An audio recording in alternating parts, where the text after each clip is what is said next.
Okay, all right, thank you. Okay, thanks a lot. Sure, I will send that to you. This is a portion that is more or less like 3 short presentations followed by a panel for answering your questions. I have 2 of our colleagues from the social work department co-chairing this last section, and I'm very grateful for Cynthia Stewart, who is our current social worker in the GEM clinic, who kindly agreed to come and share a little bit from the social work perspective how much we are serving the veterans and the healthcare system and how the framework works for social services here at the VA. She possesses more than 18 years of experience in working with community care organizations. She has worked with a lot of groups of people, from disabled children and older adults. She also has worked with a lot of agencies such as Child Protective Services and the Sexual Department Unit. She also has worked in other private sector projects, providing, for example, with the Bancor Hospital, providing program consultant for the Texas Department of Health for the Children with Disabilities. She is a champion in learning, in getting to help our families in the GEM clinic. And after me, she will be again sharing with you about our veterans, who she has had close to 6 years of experience.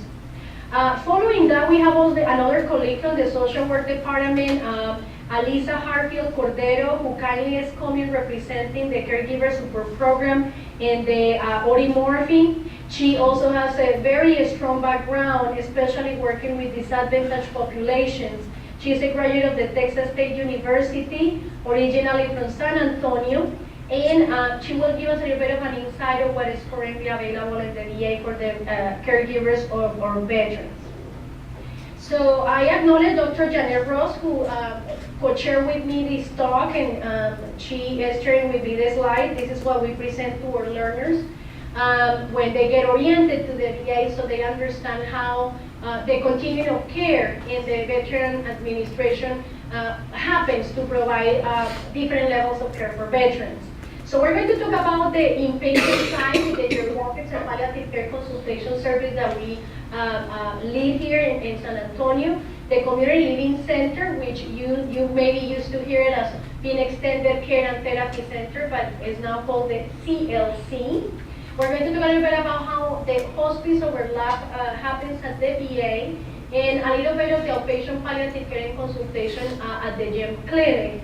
You need to know that a lot of the, like Dr. Veronica, she participates in the majority of all of them in some level as the psychologist faculty. So San Antonio has a pretty strong geriatrics and palliative care consult service. It also started, I think, around 2008, and it also the Center for Training, one of the most proliferous palliative care programs in the nation, as well as interprofessional palliative care. So if any of you would like to get extra training in palliative care, we have positions available in chaplaincy, social work, nursing, psychology. So again, not only we train MDs in palliative care, but we train other disciplines in palliative care. And as you see, it's a very strong program, multiple disciplines, managing very sick veterans with not only symptom management issues, but a lot of psychosocial challenges. So the services provided include comprehensive symptom management, the family meetings, tons of advanced care planning, and as Dr. Veronica she mentioned to you, when you have an era like the Vietnam era, these challenges in terms of family meetings and who makes decisions for these veterans can be quite challenging. There are around 200 consults per month, and it's a very busy service. The palliative care has become a mandate at the VA healthcare system, so this is not only happening in San Antonio, but across the country. There is a lot of people involved in these teams, and there is a program coordinator, 2 nurses, social services, pharmacists, chaplaincy, and again, multiple different professionals helping in an intra-professional way to deliver care for these veterans. We also have a hospice and palliative care consult service. This is, again, after the trajectory of palliation is ending and the hospice needs, because patients qualify based on their diseases. You have a very robust team of people caring for them and helping these families and the patient to transition to the end of life process. These focus a little bit more in that the psychosocial and spiritual needs of the veteran that is transitioning from acute treatment to a more comprehensive caring biopsychosocial model at the end of life. It's important to note that a lot of the palliative care services can happen concomitant to regular treatment, and that's something that we're trying to educate currently, or hospital and other members in the community, because people hear the word palliative care and they make that as an equivalent of hospice. Well, it's a little bit different. Palliative care can happen parallel to the chronic disease management. So this is one of the few hospitals in San Antonio that can continue caring with patients that are seeking active treatment in oncology, management of cancer, CHF, COPD, that don't necessarily are dying in 6 months. So we can offer those services early on and then transitioning them to the hospice as needed. Again, very robust team, which is one of the strengths of the services here in our community. This is the CLC model, where is what we will call our nursing home or long-term care for the VA. That's the equivalent. If you never have your ECTC or CLC, we have 2 services. One that receives people equivalent to the skills of acute wound care, diabetes management, and then a service that is open for hospice, where there is a specialized team and a physician that is board certified in palliative care in hospice, providing care for those patients that need it. Again, if you look into the model, very intra-professional. The inpatient hospice unit carries 24 beds, and it's open to veterans from the community. You don't need to be service connected. It's just another alternative, like you will go pay privately in another nursing home. Well, the VA will be glad to be your center. It's a beautiful, fully renovated unit. I trained here over 10 years ago, and I have seen the investment in the environment as really make and honor our veterans. So it's a very competitive setting for families that would like to choose us for their hospice experience. There are a couple of palliative care beds, and usually it's for people that again continue seeking treatment like radiotherapy or chemotherapy. Don't forget that we have care bills. So again, if you are in that area or you know somebody interested in looking services there, there is also a comprehensive hospice and palliative care in that area. Again, patients with terminal condition, a lot of biopsychosocial model, a lot of advanced care planning, family education. So Caregiver remains a great facility for many veterans that live in that area. 60 nursing home beds, 58 dementia unit beds, and that unit, as far as I know, is incorporating a lot of the concepts of, that Dr. shared with us today. There is, a hospice patient, and this unit is around 10 patients, and these are truly people that are not seeking any further curative treatment, such as radio or chemo. There is also geriatric palliative physician there, nurse practitioner. Again, the VA is very interested in the Vision 17, and I think across the country, to really structure these as team services. So we have reviewed in the afternoon the complexity of these patients and their families. We also have one of the few clinics in palliative care. Palliative care has not only the inpatient but the outpatient through the veterans, and there is also a palliative care clinic through the university health system. As far as I know, in the city, there are only 2 those clinics that could say they have palliative care in the community as an ambulatory setting. Again, the model is the same. You wanted to provide intra-professional care, so members from all of these disciplines. It's an asset to have that clinic because, again, we can command those patients with the oncologist, with the cardiologist, and these patients get enrolled much earlier than if you wouldn't have this service available. They are older, and some of them are, getting active treatment for prostate cancer, colon cancer, but remain independent. while some others are closing their journeys with metastatic illnesses or new diagnosis with really poor prognosis. Again, comprehensive management, ongoing primary care, a lot of communications among all of the consultants. The private hospice care, similarly, we just work with vendors, meaning other agencies outside, and the funding, I think, Cynthia will go over more, but we use all sort of insurance. That's another myth that maybe you guys think is, oh, you only don't need to have any other insurance, and that when you go to the VA, no, we take all sort of insurance, and there are some veterans that don't have Medicare, but they will qualify for just pure VA, and there are very complex criteria for that, but we work with all sort of insurances, including Medicare, Medicaid, and private. The majority of hospices, again, we work with some that are established, but it's always a patient choice. So the VA under the equal opportunity, if the family wants a different hospice, they are provided. We are very neutral, very ethical in how those referrals happen, so there are not, but again, for training purposes and everything, there are some that have larger experience to the veteran population. So sometimes, you know, that's what we also tell the family, these are your choices.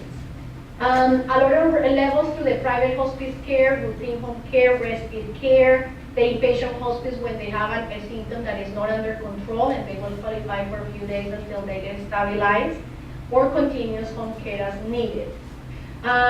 These are just some examples. So I just wanted to show you there are a variety of services. We try to be in all the continuum of care. Geriatricians and palliative care doctors are very involved in this process. The VA is also very focused on quality improvement and managing outcomes. So as the community, we're looking into outcomes constantly, how to do better services and patient satisfaction. Next, I'm going to give now the slides to Ms. Cynthia Stewart, who's going to walk us through a little bit about the social worker perspective. And at the end, we will take questions. So Cynthia, please. Good afternoon. Thank you, Dr. Oaks, for inviting us to be here. And I bring you greetings from the social work department from the Audio Murphy Hospital. Can y'all hear me? Yes. Okay. Well, thank you. And I'm a social worker currently located in the gym clinic at the Audio Murphy Hospital. And that's a facility located here in San Antonio, as you know, in the medical center. Today, I'm going to talk with you about the role of the social worker in special populations. And special populations, particularly geriatrics, aged, disabled, and those with dementia and Alzheimer's. And I start out because I'm speaking of a role of a social worker. I have to start out from the beginning. Social workers follow a code of ethics, and I just took a little bitty piece out of the code of ethics. And one of them is our ethical standards in social work.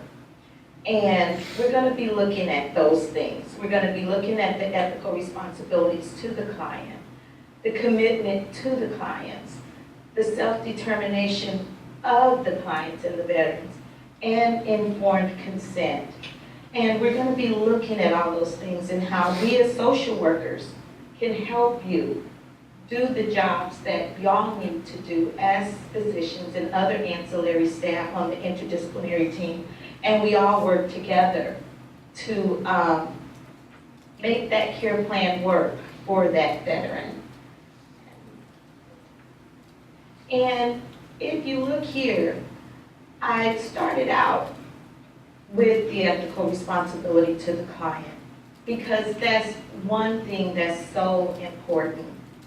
You know, in social work, we respect self-determination. You see that there. And it's something that I work with daily because self-determination is what got that patient to 90 years old. I feel like, you know, self-determination is what keeps them going. Self-determination is what helps them follow that medical regimen that we outline for them, that the treatment teams outline for them. So, you know, we just cannot bypass that self-determination of that 90-year-old, that 95-year-old, that 98-year-old. the 85-year-old, the 75-year-old, or the 50-year-old when they declined in their cognitive abilities. And so therefore, with all that said, I'll go on to tell you that that's basically what this presentation is going to be talking about. How we as the social worker can help when you refer to us for those issues. And I have a few vignettes in there to give you an example to show how sometimes even in a best case scenario, things can go wrong. But that again is why we here in social work so hard to advocate for the patients, the clients, and to help the teams in the hospital. If you look here, I say again, I have safety up front there, because safety issues and cognitive impairments, it just amazes me. What used to be fun for the elderly person becomes a safety issue. At that time, maybe at one time in their life when they used to drive, they used to go walking the dog, they used to do all these things. Now they've got dementia and cognitive impairment, they're driving, getting lost. Now they're walking the dog, they don't know how to come back home. And those are the issues that we as social workers try to assist the team with. Talking with the families, counseling with them, helping them get through to see that they can't be walking the dogs anymore. They can't be driving anymore. That's a hard subject. They don't need to be left alone anymore. They don't need to be cooking. Those are hard subjects. Informed consent, very important within the VA. Very important, not only within the VA, with HIPAA, everywhere. Informed consent. Patients, clients, veterans have a right to choose. They have a right to choose to accept or to refuse the services we offer. And then the last area that I'll be speaking on is the limited community resources. Yes, we have community resources, but many times when the patient or the veteran has reached a level of needing the 24 hours of care, the community resources are not out there like they used to be. Nursing home may be the only option. We try to keep them in a least restricted environment, but sometimes nursing home is the only option. Okay, and so when you look at what the social worker does, what I have there is a pie, and I broke it up because we help piece things together. You can see there on the screen the many things we do as social workers.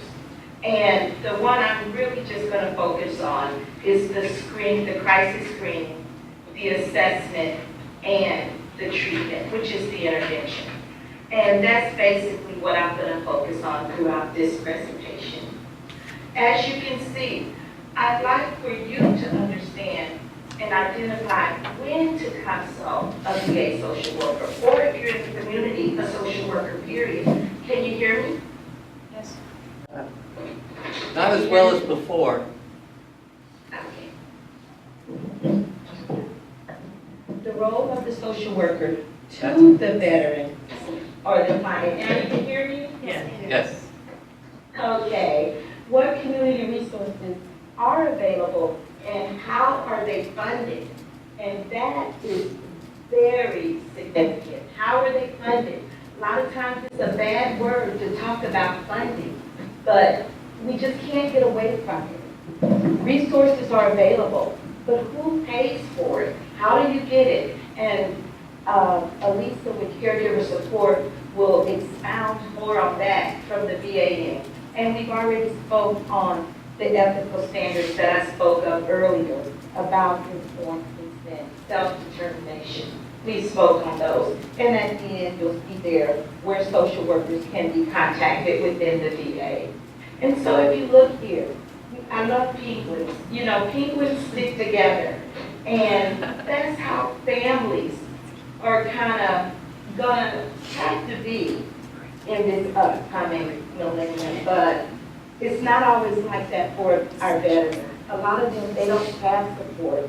So as social workers, we're doing those initial assessments, assessing the social and emotional factors.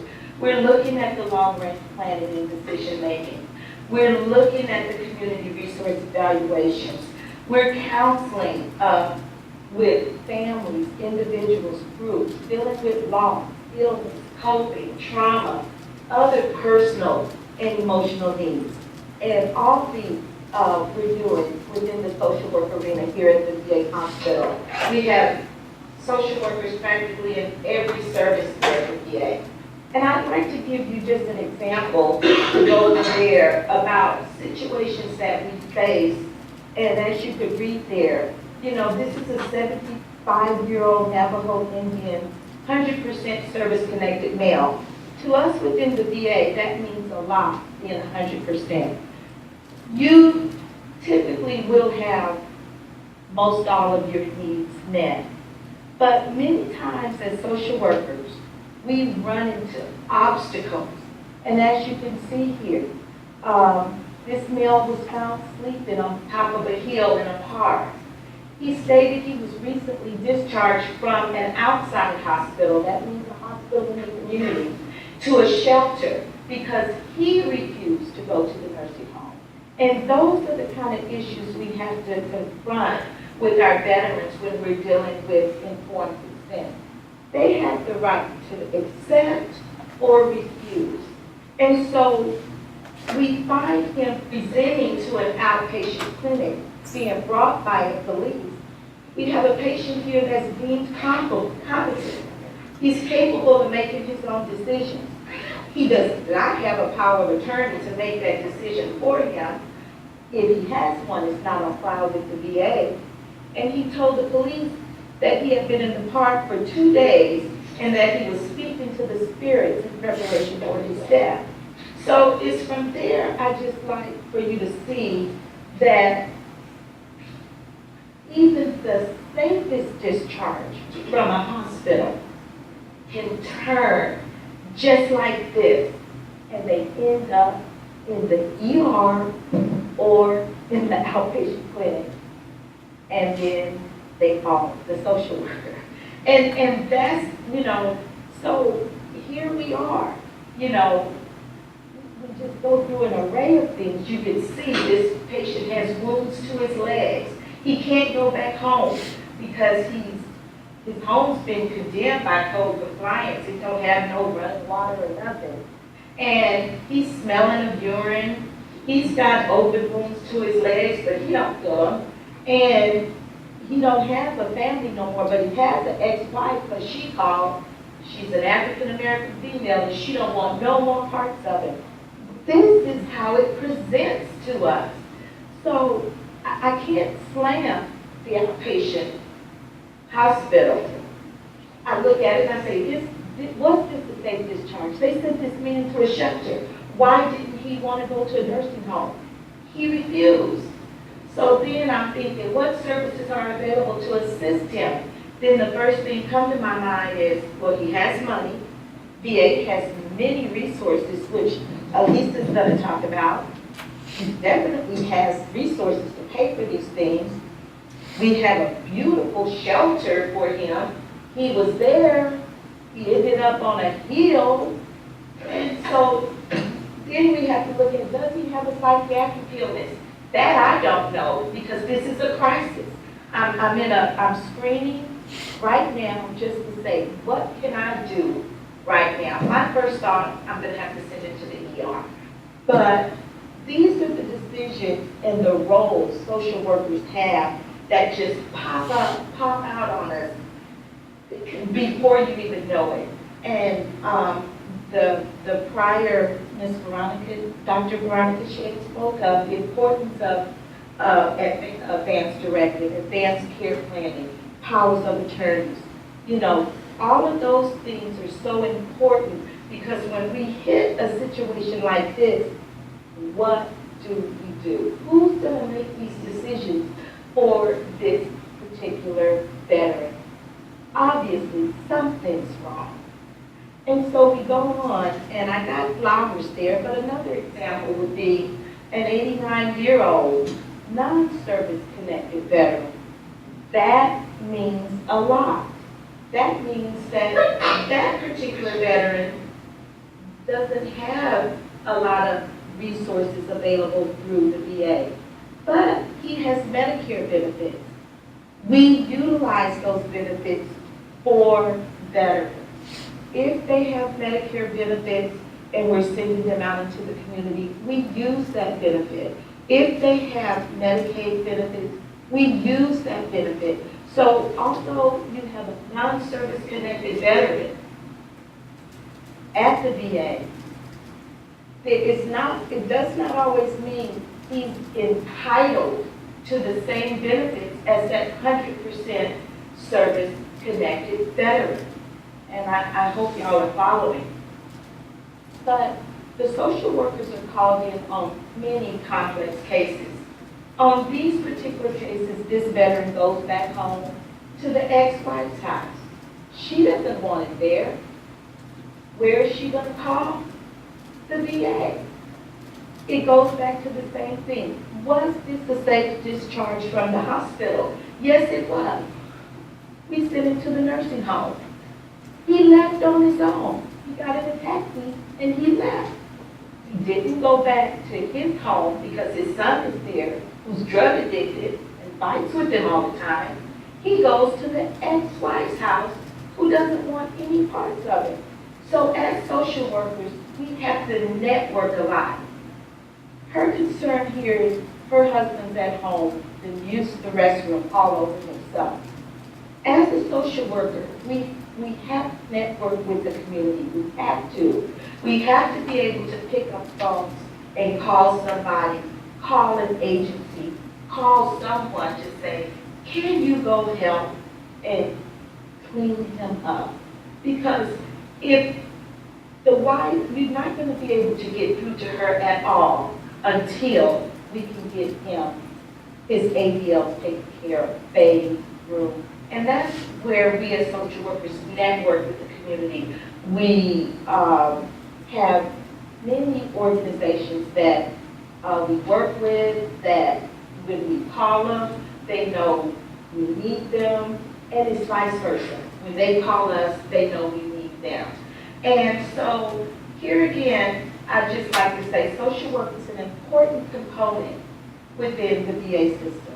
And we pride ourselves on advocating on behalf of those veterans.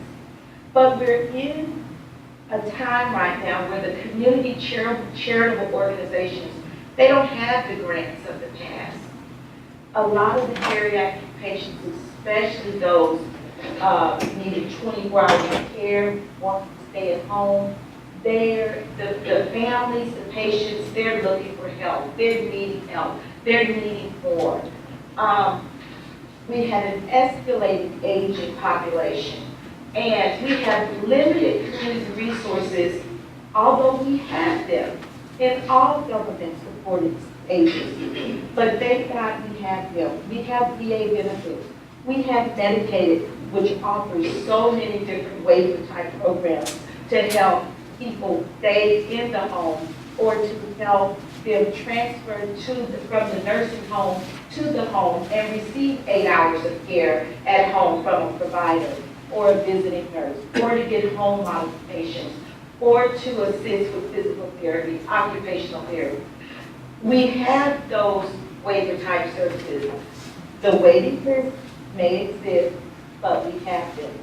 With Medicare, we have services for Medicare, but Medicare does not pay for certain services that has to do with more custodial type care. So we utilize the Medicare for the skilled nursing to go out there, to help with the management, to help educate the caregivers. So we have that benefit of Medicare. And we have HMOs. A lot of our veterans are getting into HMOs, which is nice when they're younger because they're in the preventive. But once they get a lot older, need lots of services and care, HMOs, is not sometimes the answer for the family. Yes, it helps a lot with the medications, but the older they get, we need day activity centers. We need somebody to come bathe them, feed them, those types of things. HMOs don't provide that. And the state agencies, we have our state agencies who send providers out to help. Excellent services. But we have to meet eligibility guidelines. So our resources exist. So again, we as social workers, we have to think more globally to help our patients. Sometimes we as social workers feel my hand is tied, but we try to untie our hands. And we do that by building a culture of trust with that family member, with that caregiver, with that adult child who's taking care of her mother, taking care of her father, going to school, taking care of children. And we do it one block at a time. We build it with acceptance, accepting them where they are. Like that veteran that was up on top of that hill. I've got to accept him where he is. We have to provide reassurance, one block at a time. We have to provide them encouragement, one block at a time. And when we put all those blocks together, then we've got the respect and the trust from that family or that patient or that caregiver. And we're able to talk to them about maybe it's time to place mom at the nursing home. Maybe it's time that you need to private pay for some of these services because the VA, we can offer this much, but we can't offer 24 hours.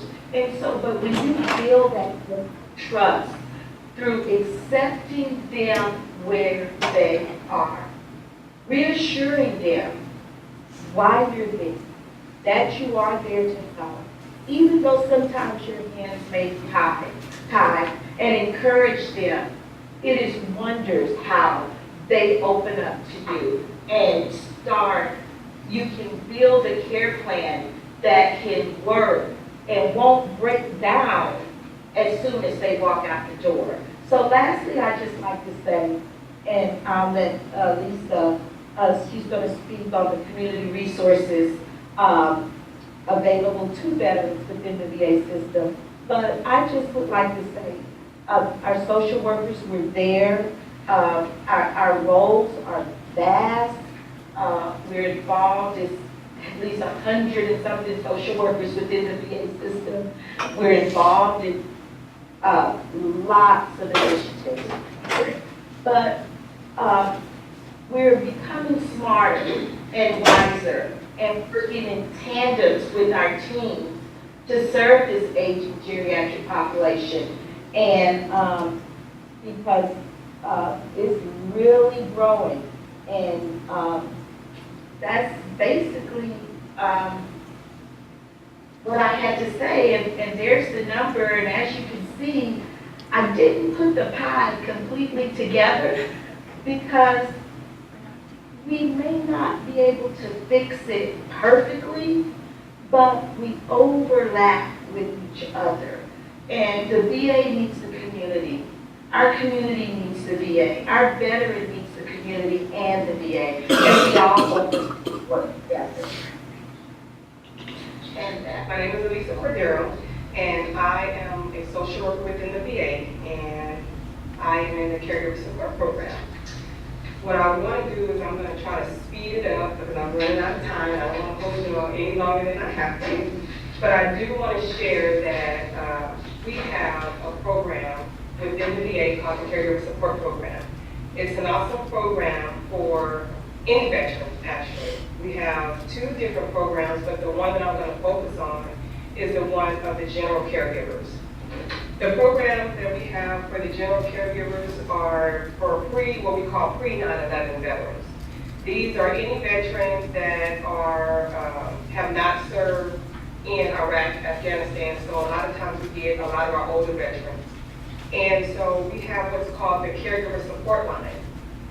And with that being said, we have caregivers that call into a national line from all over who are just overwhelmed a lot of times and are really needing some direction, facing a lot of barriers, not knowing which way to turn, and they just don't know who to call.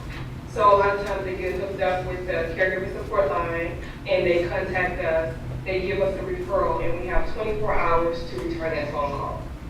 So it's a real quick turnaround. We call the caregiver, which is mostly family, brother, sister, mother, brother. It's just spouse a lot of the times. And we often get veterans that are 89 years old, so the spouse is older. So it's really difficult at times because they are really going through a lot, not knowing if the veteran is even enrolled in the VA. And what is service connection? And what do I do? And I'm tired and I have health problems myself. What am I going to do? So we're like, okay, we listen to them, which is a very, very big component of what we do as far as caregiver support, because we have to recognize that a lot of times you are the first individual that this person has reached out to outside this home. The spouse is just going to throw them up the wall and back down. And a lot of times they face dementia, Alzheimer's.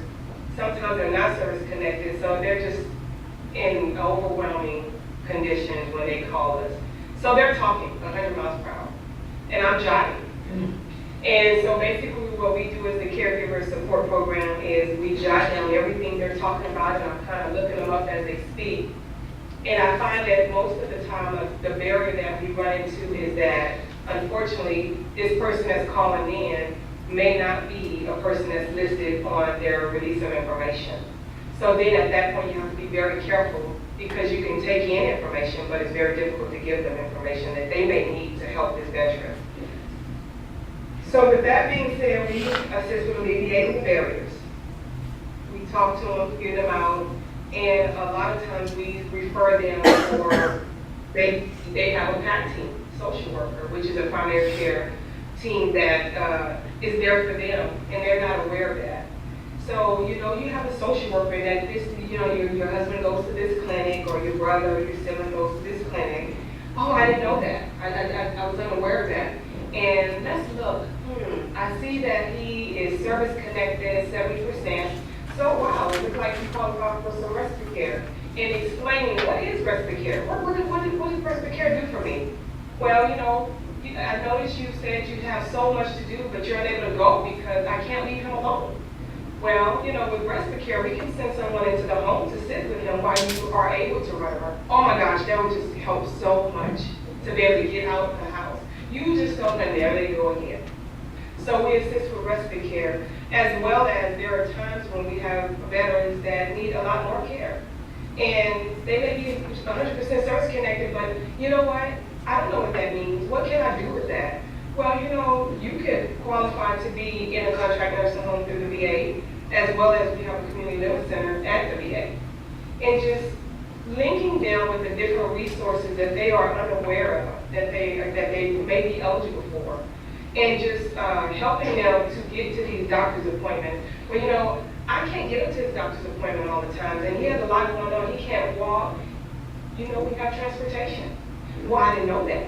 It's just so much that the veterans and the caregivers are just not knowledgeable about. So it's our job to educate them, help them alleviate the barriers so that they're not as overwhelmed. A lot of times we do a lot of supportive counseling with these caregivers. I always explain to them it's very, very important to take care of yourself. Because if we don't take care of ourselves, it's very difficult to take care of that veteran. I said, unfortunately, we'll go before the veteran go at the rate that we're going and trying to assist this veteran. I always explain it as, when you're on a plane, they tell you, put the mask on yourself first and then assist the child, because if you don't, what's going to happen? So I always explain it that way. So with that being said, I always tell them, we're here for you. And there are so many things that are available for you. So many programs are available for you as a caregiver. In our program, we have what's called Building Better Caregivers. And this is not just for just our veterans, but pretty much for anyone that's a caregiver. And what this does is it talks about how to care for yourself while caring for the veteran. What it is it's an online. So you don't have to leave the comfort of your home, because a lot of times we recognize that you're unable to leave the home. So with Building Better Caregivers, it's workshops. It's a 6-week course workshop where you're interacting with 25 other caregivers. And you're able to go through and learn so much about how can I care for myself? How can I get that proper sleep? What are some things that I can do that, because to me, I am at the end of my ropes. The Building Better Caregiver workshops are awesome, and so they help a lot in that. As well as we have what's called the telephone support tool. So again, we try to alleviate the barriers and make sure we enforce things that where you can stay in the comfort of your own home. You don't have to leave the home to come to a group, because I feel like a lot of times groups are unsuccessful due to, I have to leave the house. Now, who am I going to get to, watch him? Or how am I going to get him to go with me? And I just don't have time. You can just call into the line. And you're on the phone and you're given access to all the other caregivers that are going through similar situations that you face. And every month there is a different, saying for the month on the call. So it allows you to be in the comfort of your own home and get that assistance that's needed. So that's pretty much what we do with the Caregiver Support Program. A lot of resources are given out, and we try to alleviate those barriers by connecting them, whether they service connected or not. Alisa, can you give your phone number in case other social workers are interested in maybe exploring with you more? What is available, a line that they can also give to maybe veterans that will be helpful? Definitely, give me a call. I would be more than happy to help anyone who has or run into a caregiver that is facing barriers. My name again, Alisa, A-L-I-S-A. And especially if you're calling in or trying to get me, if you happen to lose my extension, it's Hartfield hyphenated Cordero. So Hartfield hyphenated Cordero, Cordero. And the number to reach me is 617-5300, extension 17964. There are 2 of us in the program, but I want to mention Andrew because I know he's acting, and it's going to be switching over to Jennifer, but she's still trained, so I know I'm going to be there. I'm not going anywhere. A website that you can give the veterans in case, or the caregivers, in case they're going through a lot, is www.caregiver.va.gov. And that will be helpful because it gives them access to the caregiver website along with a host of resources and then the number that they can call into the support line, because it doesn't matter if they're in Texas or in California, they'll route them to that CSC, which is the Caregiver Support Program. So if y'all have any questions, they'll state it. Alisa, thank you so much. I'm inviting Cynthia and Dr. Veronica Shed to come so we can answer your final questions, especially if you have questions for Alisa or Cynthia. In your another discipline, this is your chance to ask these fabulous social workers and Dr. Shed before we close the session. I have 2 questions I'd like to ask. Perhaps maybe Dr. Shed may have the most input to this. I'm Dr. Hummel here at Geriatric Faculty at UTMB, and I was interested in if there's, particularly thinking about reminiscence therapy with patients with dementia who have been veterans. Is there anything that we have to be conscientious of that we should be careful about?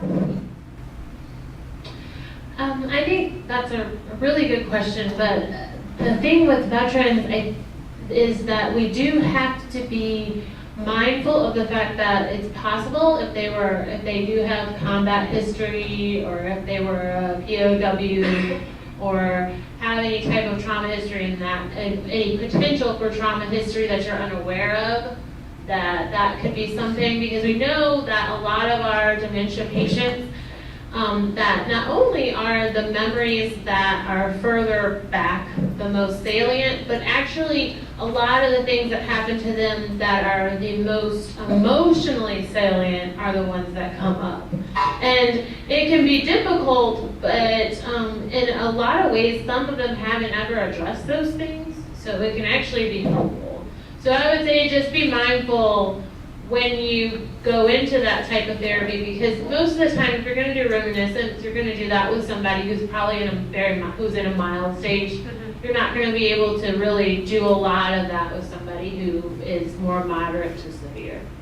And my second question has to do with the women veterans. Are you seeing increasing numbers of those? Are they getting to the geriatric population yet? Yes, you would actually be surprised that we actually have a number of female veterans who were even World War II veterans. So we do have female veterans, and interestingly enough, the VA facilities that were built prior to the number of and the increase in female veterans, we're moving more to private rooms, more patient-centered care anyway, which actually lends itself to being able to care for female veterans, even within, for instance, our CLCs. We have private rooms available so that they don't have to share rooms. And we're more aware of, especially in palliative care and things, we're more aware of female issues and things that, and even how pain is managed within the female population much differently. And the specific to female veterans, they actually have, they are much more susceptible for certain types of pain issues and things and injuries than males are. So we are doing more around that. And there is right now a women's clinic. So that was established in the past, 3 years ago? So now women can get all their primary care through a female physician and a female nurse practitioner and get all the health maintenance, mammogram, pelvic exams, which we didn't hear before. So again, if you have a female veteran, it's becoming more friendlier. And even for like at least I was saying post 911, that group also of young generation is going to be growing, especially. Yeah, and that also lends itself to the idea of military sexual trauma that actually affects male and female veterans, and there are numerous programs and initiatives to address those things. I know it's been in the news, especially in this region lately, but we do have ways and means to address that and to make sure that we have, again, when we're talking about with some of the dementia patients, making sure the sex of providers and things, we're conscious of the fact that some people may have had bad trauma, even in the military or outside of it. Thank you. I will add that those tools to screen for that are becoming part of the CPRS, which is your equivalent to any electronic medical record. So the VA is really big in screening, and the providers are mandatory, and the sexual trauma right now is one of our indicators. Again, I'm as a geriatrician, I see less of that, but I bet that Alisa and Cynthia and Dr. Veronica Shed, with the post 9/11, you are going to see those more coming more frequently. So again, that's another thing in electronic medical records. CPRS is one of the oldest and biggest and very good record that helps to track those over time. Great question. More questions, comments? From the other sites or here? I guess I had one. I was just thinking in terms of, obviously this seems to have come a pretty long way with providing services for older veterans in general, especially maybe since the Vietnam War. And I was talking to somebody that there's kind of a 20-year gap between Vietnam and Desert Storm, and where things were relatively quiet, I guess you could say. And they're wondering, well, is there going to be something that may seem like maybe there isn't as much service use going on? And I was thinking more in terms that, it's a never-ending need for service. If there wasn't a significant war at a certain time, that didn't mean that the services wouldn't be as vital or needed. What do you think? I would actually say that something that, just because we were talking about older veterans today, is one of the main things, but in the past, the kind of ebb and flow has dealt with, for instance, when the World War II veterans reached older adulthood, And now we're seeing kind of our Vietnam vets who are the baby boomers who are going to have a huge increase in services. And again, people are living longer with chronic illnesses. So we are seeing an increase in the need for those services. But unfortunately, the wards that we have participated in more recently, so we actually have a huge increase in younger veterans. And that is because of the large amounts of trauma and head injuries. So we have lots of polytrauma, so patients who have multiple different types of things going on. Those patients are going to need services for the rest of their lives. And that's a whole other thought. Unfortunate, but we aren't going to see a lack of need there. I will add also a lot about the spinal cord, which the VA has one of the best programs in the country. So again, a lot of disability. And do you want to comment about phone calls that you get from younger veterans? Well, we also have a program for the younger veterans, which I won't go into directly, but we actually are number 7 in the United States, so we're one of the biggest. I have the youngest is 19, so we see a host of it. We help them a lot, and we collaborate with a lot of different providers to assist with what's called the Family Caregiver Program. So there is a lot of veterans that are definitely coming back with a lot of concerns, a lot of issues, a lot of TBI. Mental health is really, really huge, let alone, the ADLs that they're facing. And the caregivers are as young as 19 because they're the spouses and they really just didn't see it coming. And so trying to be there for the caregivers because it's really overwhelming. And them just trying to develop and be in that developmental stage themselves, it's really, really hard to help them to understand what they're facing and what they're going through. So social work play a very prevalent part in that, and we have to work together with the providers constantly to ensure that everyone is getting the services that they need. Great question. Yeah, we don't perceive the gaps here a lot. No. We say constant, you move from one generation to the other, but yeah, I mean, the average age at the VA is 60, but that to say there is a rapid growing group in younger ages.